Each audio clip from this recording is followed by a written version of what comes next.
Hello పిల్లలు, story చెప్తా గురు ఛానల్కి స్వాగతం.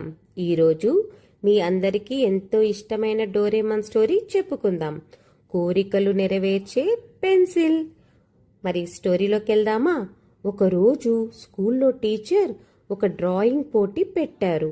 మొదటి బహుమతి ఒక పెద్ద రిమోట్ కంట్రోల్ కారు. నోబితాకు ఎలాగైనా గెలవాలని చాలా కోరిక, కానీ తనకు బాగా డ్రాయింగ్ రాదని బాధపడ్డాడు.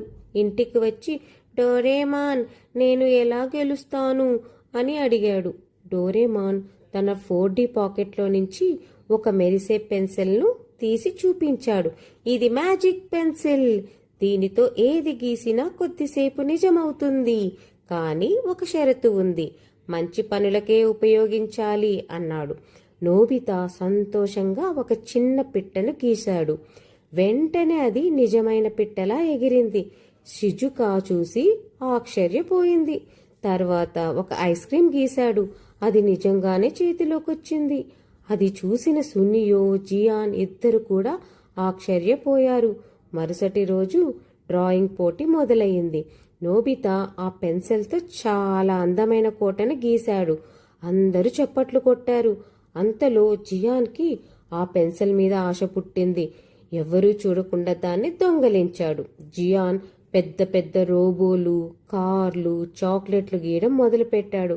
మొదట అందరూ సంతోషించారు, కానీ కొద్దిసేపటికి సమస్య వచ్చింది. ఒక భారీ రోబో అదుపు తప్పి చెట్లను విరగ్గొట్టడం మొదలుపెట్టింది. పిల్లలందరూ భయపడి పరుగులు తీశారు.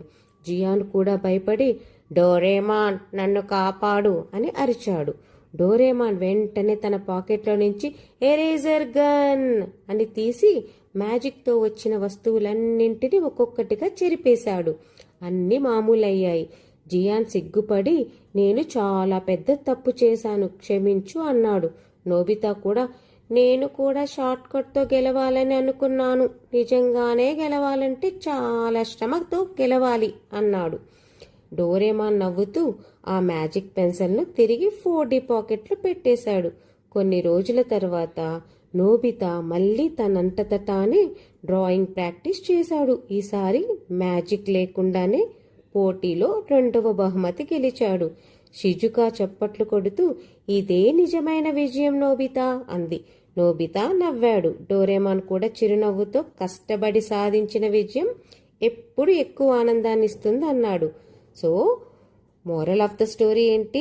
షార్ట్ కట్తో వచ్చిన విజయం తాత్కాలికం, కష్టపడి సాధించిన విజయం శాశ్వతం. పిల్లలు